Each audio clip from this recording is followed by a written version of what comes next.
欢迎来到星星频道，请点击订阅并关注，获取最新资讯。李沁拍戏时的这些遭遇，看的人格外心疼，换谁都难以承受。女演员这条路真的太不容易，拍戏归拍戏，部分拍摄动作确实太过了。还记得那个让全网都替她捏把汗的画面吗？李沁在《狼殿下》里和王大陆的那场吻戏，镜头拉近时，王大陆的嘴完全包裹住李沁的嘴唇，用力到李沁的嘴角扭曲，脸颊变形。网友辣评：这不是接吻，是拔火罐吧？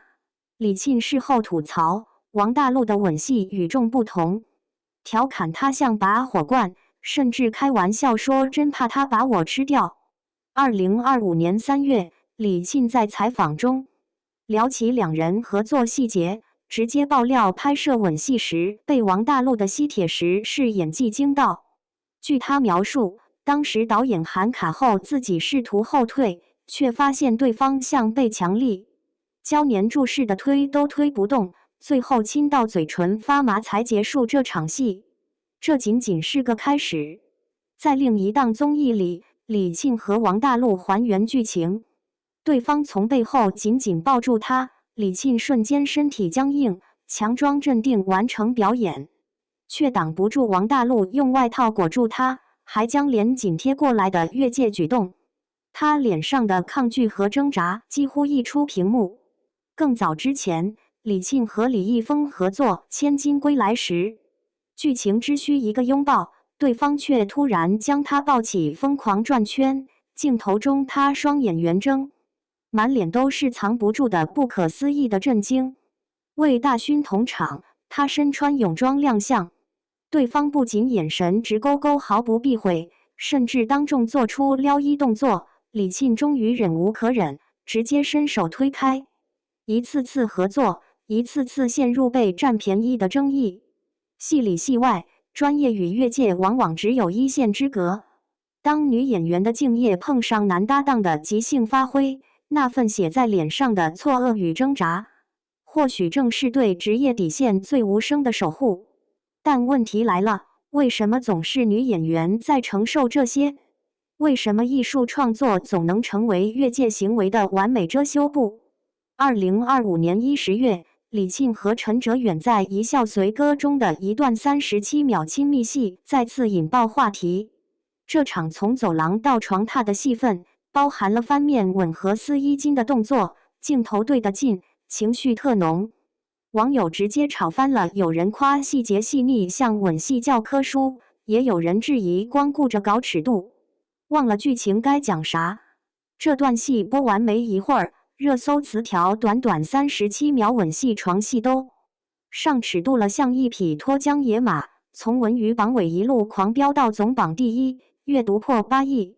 陈哲远自曝，第一次和李沁拍完吻戏后，他回去就上网搜了李沁的吻戏合集，因为他拍的吻戏都很出圈双引号，但出圈的背后是女演员不得不配合的无奈。在《一笑随歌》拍摄前，李沁和陈哲远花了一整个下午反复排练，从眼神交流到肢体动作，每个细节都仔细打磨。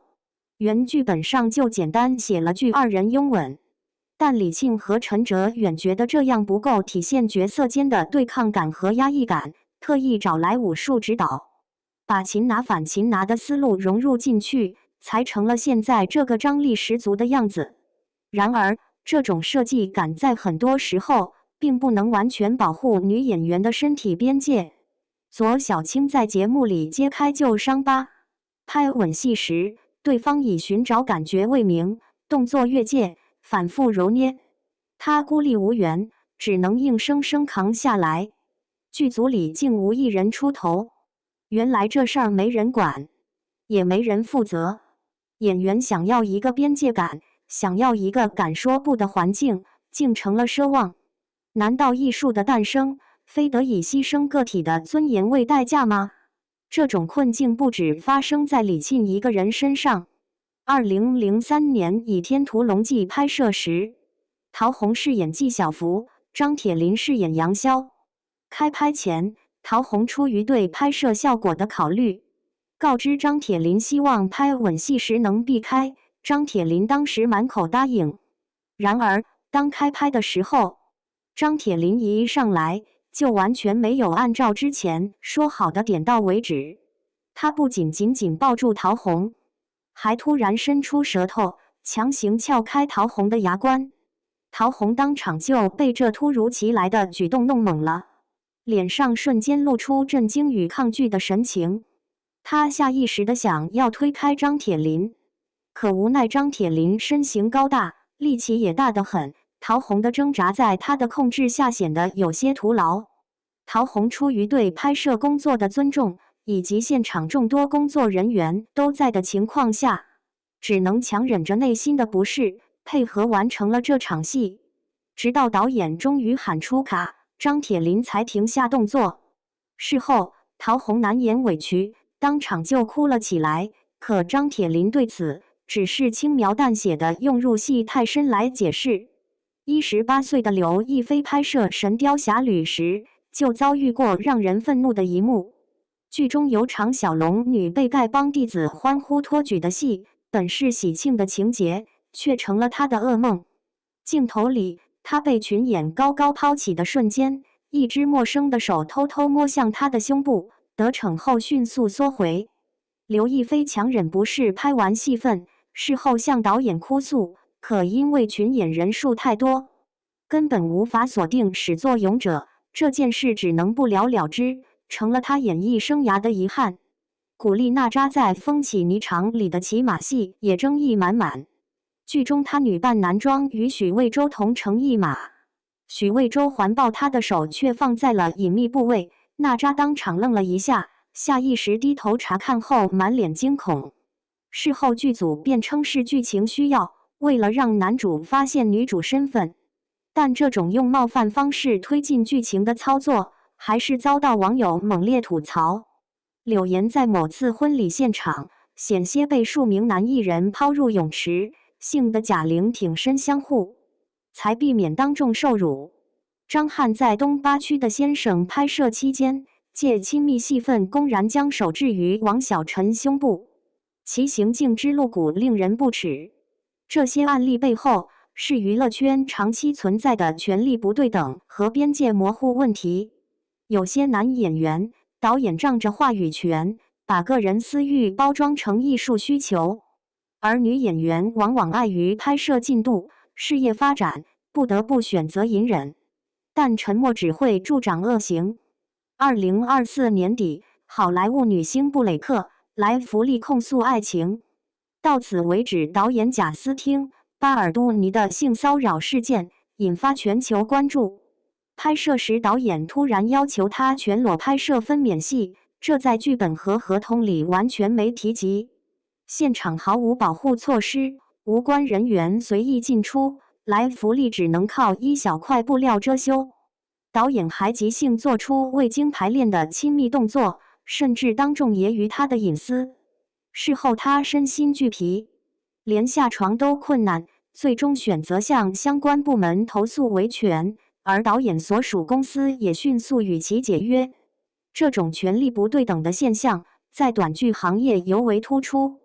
2025年5月，一位短剧女演员连续发布多条微博，揭露短剧行业的阴暗面。荒诞夸张的情节包括但不限于女演员要遭受绑架、按头、掐脖子等虐女戏份，似乎一个大女主想要逆袭，就必须要被伤害，只有经历身体和精神上的双重磨难，后期她在崛起的时候，观众才能感到痛快。时至今日，虐待后悔追妻火葬场的套路化虐女叙事仍未缺席。将女性角色的苦难工具化是否合理，仍然是从业者亟待思考的问题。短剧女演员刘星辰被男演员一脚踹飞撞上玻璃栏杆的画面，让人心里咯噔一下。这哪是拍戏，分明是玩命啊！跪的、爬起、被踹负、撞栏杆，全程实打实，连玻璃都在颤抖。她猛在原地，指甲断裂，手肿得像馒头。寒风中，她穿着戏服坐在路边，露着流血的大腿，第一反应竟是替剧组澄清。拍戏受伤难免，这种习惯性受伤何止刘星辰一人？短剧圈里，女演员腿被道具划伤，脸挂彩椅是家常便饭。更可怕的是，有些人连命都悬在钢丝上。有女演员爆料，拍跳楼戏时，导演让2个男工作人员拽着她的腿往后仰，水牢戏泡在浑水泥锭中，安全措施形同虚设。导演还 PUA， 就因为你，全组等着。短剧头部演员徐艺珍都难逃魔爪，穿露背装拍弯腰戏，摄影师专对走光角度，镜头竟被剪进正片。穿超短裤时，导演喊咔后，镜头仍对准腿部，团队要求删片，对方甩一句没人看，不用删。难怪女演员们纷纷穿起厚丝袜自保，哪怕被骂土气，这不是审美问题，是生存智慧。短剧狂飙，血汗背后是千亿市场。这个行业有多拼？每天工作18小时，连续40小时连轴转都是常态。演员张震喝6瓶红牛提神，最后栽倒送医输血。导演高俊猝死前刚熬完4天拍一部戏，回家2天就心梗离世。可即便这么熬，8成演员从未当过主角。小演员命真贱，贾玲10多年前这句话，如今依旧扎心。刘星辰们不是不想硬起，而是不敢没背景的小演员，拒绝一次可能永久封杀。他们拿着日薪几百的报酬，搏一个渺茫的爆款梦。除了拍摄现场的越界行为，女演员还面临着严苛的外貌审视。2025年4月，胡静自曝因太美失业10年。她说：“年轻、瘦、美几乎成了潜规则，即使演技再好，只要外形有变化，就可能被市场淘汰。”这样的审美暴力不只来自外界评价，更会逐渐内化成自我否定。2025年11月，39岁的江疏影参加活动的照片在网上火了。她脸上的表情看着不太自然，造型也让人有点意外。不少人看完都忍不住问：这真是当年那个清冷的演员吗？业内人士说，不少女演员为了看起来不老，会悄悄做点小调整，可太想完美，反而显得不自然。江疏影的焦虑不是个例，39岁在演艺圈算中年了，这几年她演的多是配角，连30而已的女主也没让她真正火起来。某影视公司制片人私下说，女演员一过35岁，剧本就越来越少，像江疏影这样的中生代也总被塞进妈妈类角色。刘涛、马伊琍的情况也差不多，年纪大了，戏就跟着少了。可靳东、雷佳音到了同样的年纪，照样能当男主。2025年6姊妹的大热，引发观众对选角的讨论，而关注度最高的是梅婷饰演的老大何嘉丽。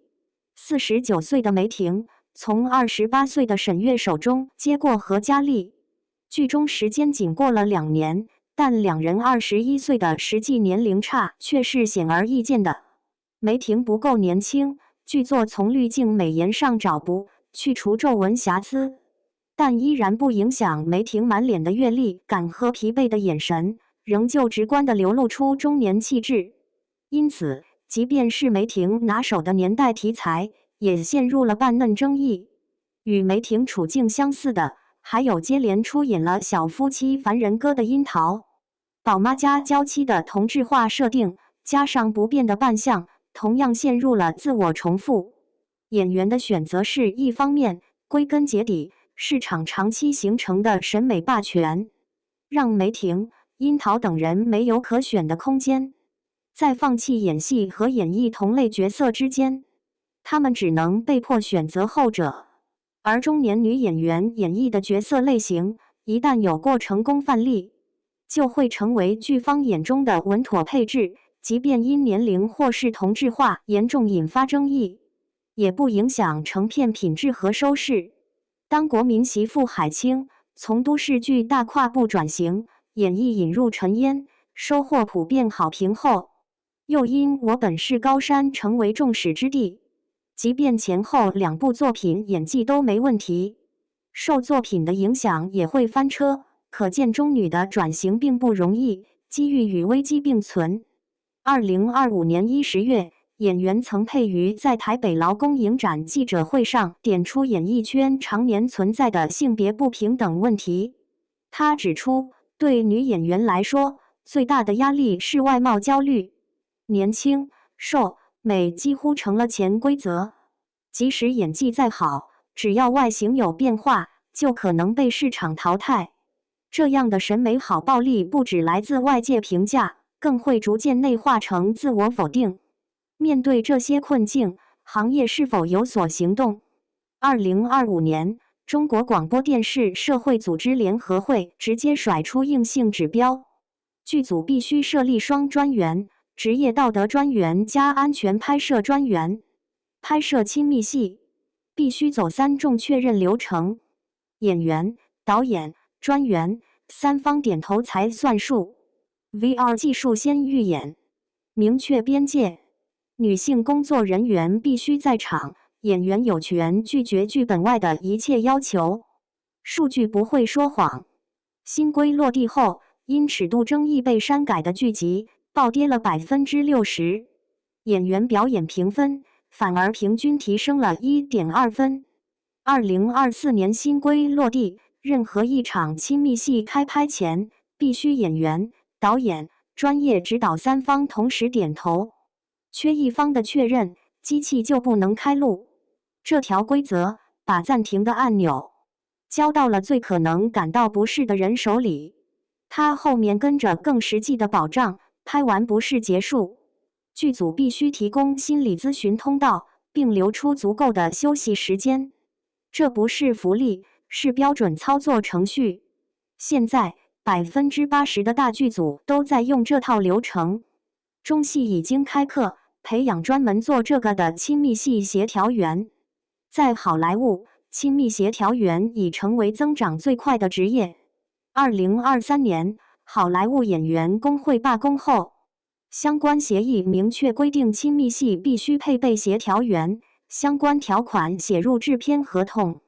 HBO 是这条路上的先行者。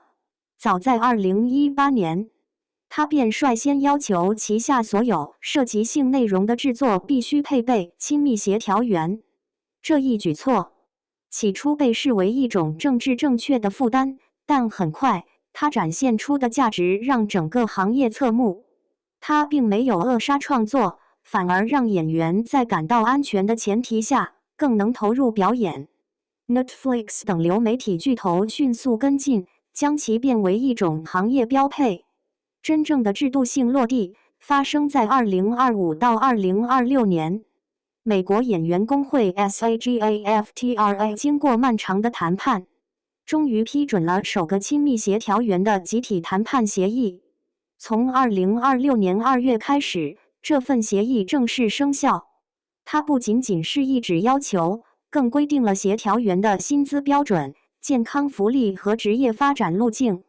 这意味着，亲密协调员从一个临时的、边缘的岗位，变成了一个受工会保护、有清晰职业路径的正规专业。它从推荐变成了强制，尤其是在工会覆盖的影视项目中，这已成为不可逾越的底线。BAFTA 10月的新规更彻底，它要求至少2名专业协调员在场，并建议开拍前进行2周的亲密工作坊。目的不是演练动作，而是让演员和主创在绝对安全的环境里建立信任。当你知道对方的手绝不会多移1厘米，当导演的指令被精确转化为传感器数据，表演反而挣脱了恐惧。华纳、迪士尼已全面签署协议。行业发现，当规则极度清晰，保障极度到位，演员给出的不是机械动作，而是更松弛、更投入的真实情感。但在东亚地区，对亲密协调员仍较为陌生。日本导演如是之愈合，西川美和曾呼吁引进该职业，但至今仅有5位获得认证的协调员。韩国于2023年首次在导演林夏妍剧组中聘用，2025年初全宝兰成为首位认证协调员，却尚未获得相关工作。来自四川，在香港电影公司工作的 Leslie 透露，香港仅有极少数项目尝试聘请亲密协调员，多从台湾引进。他积极推动这一理念，透过社交平台普及知识，计划发布行业报告，并申请资金举办讲座和实践工作坊。Leslie 指出，亲密戏不仅涵盖裸露和性爱场面，还涉及情感上的亲密接触。例如电影《晒后假日》描述父女间相处，虽无性元素，却聘请协调员防止未成年女演员对成年男演员产生模糊情感。是之玉和导演的怪物讲述2个小男孩间含蓄的情感，也需协调员协助区分角色与演员的性取向。他认为，亲密协调员不仅保护演员，还助力亲密戏的艺术表达，类似武术指导保护动作演员免受伤害，确保镜头反复拍摄。亲密戏通过事前设计和保护，避免演员心理创伤，同时保障导演拍摄效率，是影视行业急需补足的一环。不过，业内人士持较为谨慎态度，普遍认为亲密协调员在中国的普及尚需时日，5至10年内难见大规模应用。亲密协调员的出现依赖于影视工业的标准化及社会文化的成熟，只有整体水平提升后，相关市场才会逐渐形成。小剧组总喊囊中羞涩，说请不起亲密协调员，可这事儿真要花多少钱？让副导演去培训2天，专职监督亲密戏份，划定动作边界，这点成本恐怕连一顿像样的工作餐都不够。他们不是真穷，是觉得演员的安全与尊严在他们眼里分文不值。2025年12月，宋祖和何宇拍《蜜语记》，提前4小时练吻前热身，现场不浪漫，有3台摄像机盯着，地上摆着漱口水、薄荷糖、湿巾包，实拍30秒，拍了8条，1条过。网友看完说：“怎么不尴尬？因为没人拿它当八卦。”张静怡拍《再见野鼬鼠》，远景吻戏直接用数字替身，脸是他本人扫描的，0.1毫米误差，肉眼看不出假。他说：“省心 ，NG 少，心理负担轻，戏反而更真。行业不靠憋着演，靠设计演。技术不是偷懒，是给演员留尊严。观众要的不是刺激，是不尴尬的自然。当吻戏变成一项被规范的工种，演员才真正能专注演戏，而不是演能不能忍。”刘亦菲曾被问到是否有生理反应时，她直言这只是工作，和吃饭走路一样自然。这句话实际上反映了行业的通行规矩。在当下的大制作中，通常会有专门的亲密戏指导，为演员们划定触碰的安全区域和边界。演员们的合同里会明确列出哪些动作可以做，哪些不能做。此外，剧组还会配合使用专门的设备和流程卡来制造亲密感。为了让镜头看起来更真实，幕后有一大堆的功夫在默默支撑。在拍摄这些亲密戏时，女演员往往比男演员需要更加小心谨慎，因为公众的评价往往把放得开和放不开2种标准套用到他们身上，无论是哪一种批评，都可能成为负担。为了避免这种尴尬，很多女演员事先会和对手演员明确界限，必要时还会用道具替代直接接触。摄影师会巧妙选择拍摄角度，灯光师则会调整光线，确保产生亲密错觉。每个动作也会被拆解成多个小步，确保演员在表演时保持足够的距离，但又能给观众一种紧密接触的视觉效果。最近几年，随着各大平台对涉及亲密戏份的审查越来越严格，提交分镜脚本、演员授权书和亲密戏指导确认单已经成为过审的必备材料。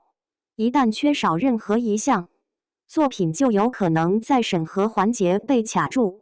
综艺节目中偶尔出现的临时亲吻事件，往往因为缺乏充分的前期沟通和书面授权，导致嘉宾感到被动，从而在社交媒体上引发强烈反应，形成舆论风暴。这也说明，规矩并非要限制创作，而是用来保护演员和作品，避免不必要的纠纷和风险。2025年5月，赵丽颖主演的电视剧《造成者》杀青现场照片刷屏网络。画面中，短发干练的赵丽颖靠在导演孙浩肩头掩面痛哭，剧组人员围绕着她高举再见李镇长标语牌。这场充满温情的告别仪式，却因一张靠肩照引爆争议。支持派认为，她为角色倾注了5个月心血。杀青时情绪崩溃是演员的赤诚。质疑派则提出，已婚女演员和异性导演的肢体接触是否过度？职场女性不该被情绪化标签绑架。剧组内部人士透露，赵丽颖拍摄期间每天工作超14小时，与中戏坚持不用替身，杀青前1周甚至因入戏太深失眠。导演孙浩回应，他的眼泪是对角色的告别，更是对创作团队的敬意。双引号。网友尖锐提问：若流泪的是男演员，舆论还会如此苛刻吗？赵丽颖的眼泪并非孤立，其背后折射出行业潜规则。林更新在与凤航杀青时，因难以抽离角色哭到泪失禁，与赵丽颖的拥抱被 CP 粉称为比美学巅峰。观众双标，大众既渴望演员全身心投入，又对情感外露者进行道德审判，形成共情需求与隐私窥探的矛盾。资本算计，从造成者的 AI 营销到杀青泪崩热搜，娱乐工业精准拿捏真实感与戏剧性的边界，将私人情绪转化为流量密码。业内匿名制片人坦言，观众要真性情，又要零瑕疵，这本身就是个死局。双引号。事件发酵背后，更值得深思的是社会对女性公众人物的规训。男性导演拥抱演员被视为 mentorship 导师精神，女性演员流泪却被质疑脆弱炒作。这种情感表达枷锁，让女演员在展现专业投入的同时，不得不承受额外的道德审视。2025年5月，白鹿在片场被导演李江搂着，头还往她身上贴，动作被指越界。视频里白鹿眼神躲闪，身体僵硬，全身写着抗拒。这是个别行为，还是圈内潜规则？在片场，面对有权力的人，女演员能拒绝这种接触吗？拒绝可能影响事业，甚至被换；不拒是吞下委屈。这是个艰难的选择。网上对此议论纷纷，很多人支持白鹿，认为这是职场骚扰，不是孤立，是行业普遍存在的权力不对等和性别歧视。也有人觉得小题大做，可能是导演性格开朗，或是为资源需要配合。这种观点招来反对，被指是为不当行为找借口。更深层的问题是，如何平衡职业需求和个人界限？需要行业规范，保护女性从业者。有人呼吁行业协会和剧组建立更安全机制，这不是孤立。很多女演员有类似经历，被强行亲近。这种现象背后是畸形文化，配合成了忍受不适的借口。她们为事业忍下委屈，令人心疼又愤慨。白鹿这事引起很大关注，她的真实反应赢得同情。这事件引发了圈内讨论，社会对性别平等和职场安全更关注，希望推动圈内改变，让从业者敢于拒绝，让环境更安全。这需要所有人一起努力。所以，女演员不只要会演戏，还得应对复杂社交。看到白鹿的尴尬，心里很不好受。如果你是白鹿，会怎么做？你希望娱乐圈这种现象变成怎样？在评论区分享你的看法吧。演员的身体怎么就成了道具？一句没钱就能打发所有尊严吗？这事儿听着荒唐，却在不少剧组里真实上演。小剧组总喊囊中羞涩，说请不起亲密协调员，可人家好莱坞早在2018年就将此设为标配 ，HBO、Netflix 这些巨头无一例外。国内也不是完全没有，《猎罪图鉴：爱情而已》这样的大制作就曾尝试过，效果有目共睹。中国广播电视社会组织联合会今年3月也发了文，建议设立安全员，可惜一纸建议，不痛不痒，不照做也没人能奈他何。左小青在节目里揭开旧伤疤，拍吻戏时，对方以寻找感觉为名，动作越界，反复揉捏，他孤立无援，只能硬生生扛下来。剧组里竟无一人出头，原来这事儿没人管，也没人负责。演员想要一个边界感，想要一个敢说不的环境，竟成了奢望。难道艺术的诞生，非得以牺牲个体的尊严为代价吗？小剧组真的揭不开锅吗？恐怕不是。这事儿真要花多少钱？让副导演去培训2天，专职监督亲密戏份，划定动作边界，这点成本恐怕连一顿像样的工作餐都不够。他们不是真穷，是觉得演员的安全与尊严在他们眼里分文不值。观众们早已厌倦了听演员们声泪俱下的控诉过往。身体终究不是道具，艺术创作不能成为逾越底线的党。